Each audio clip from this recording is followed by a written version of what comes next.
Some cities are wounded. Others are scarred. But Warsaw was crushed, burned to the ground. And yet, it rose, stronger, louder, braver.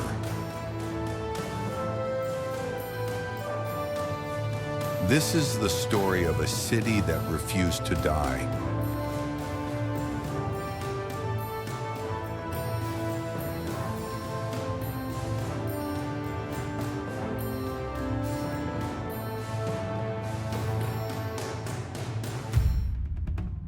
Warsaw, the city that refused to die.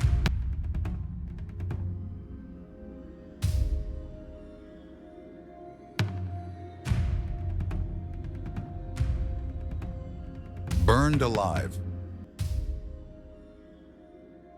In 1939, Nazi Germany invaded Poland, igniting the Second World War. Warsaw, the proud capital, became a front line of resistance. For years, its people endured occupation, humiliation, and brutal oppression.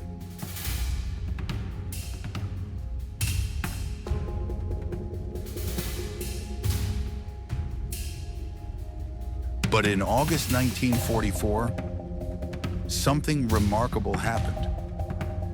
The Warsaw Uprising. A courageous yet tragic 63-day battle led by the Polish Home Army. Ordinary citizens, students, nurses, poets, even children, took up arms.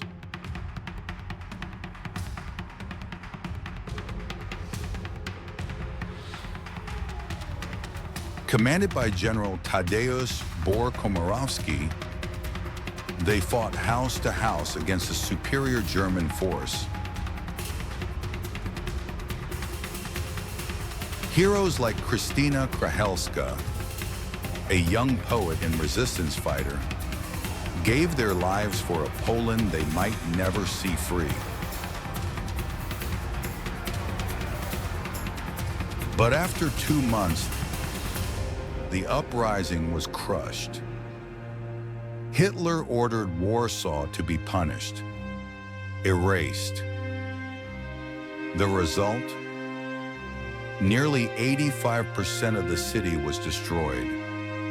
Libraries were torched, art stolen or obliterated, homes turned to dust.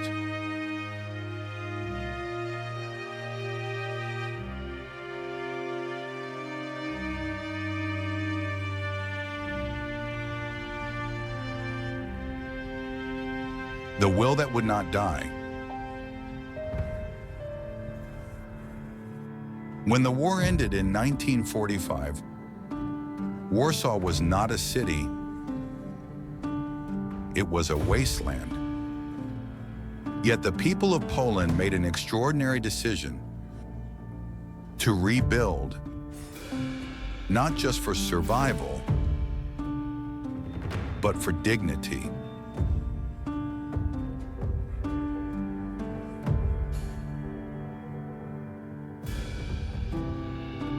With few resources, they began reconstructing brick by brick, driven by memory and heart. They weren't just restoring buildings, they were reviving identity.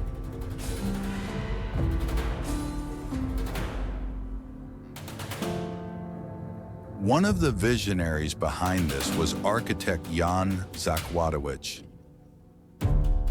who led the reconstruction of the Old Town. They used 18th century paintings by Bernardo Bellotto,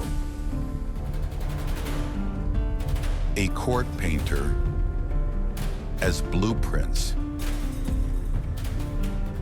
Imagine that. A city rebuilt not from plans, but from art.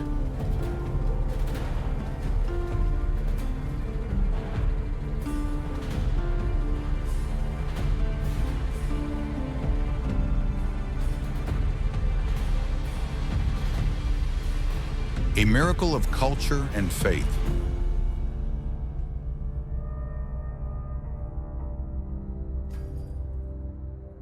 The rebuilding of Warsaw became a miracle of determination. Families who had lost everything returned to the rubble and began anew.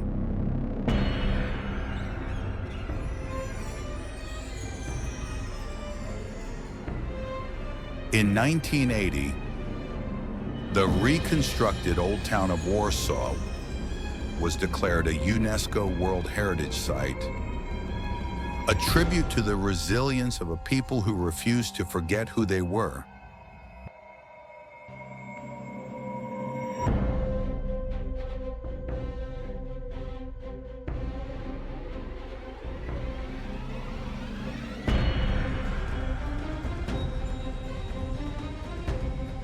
There were no skyscrapers, no million-dollar grants.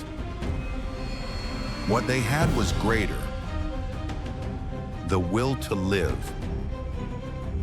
and the belief that ashes can give birth to beauty.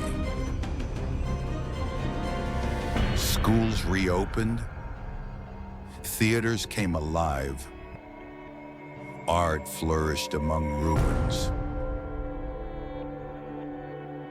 Warsaw was no longer just surviving, it was living again.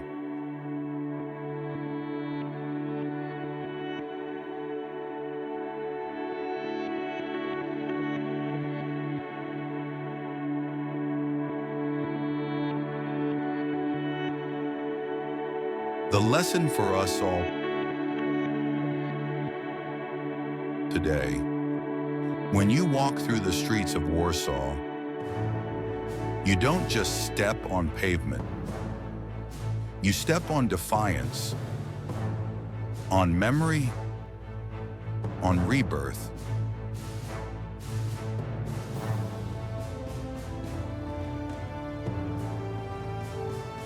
The story of Warsaw is not just about war.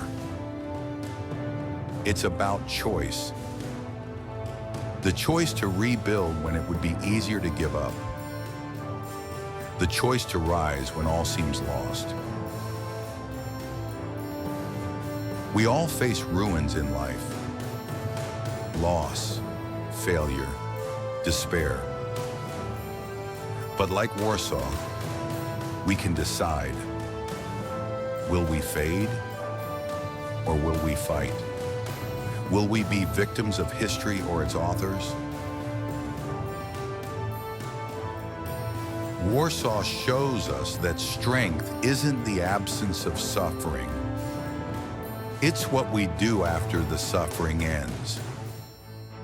And sometimes the most powerful thing we can do is to begin again.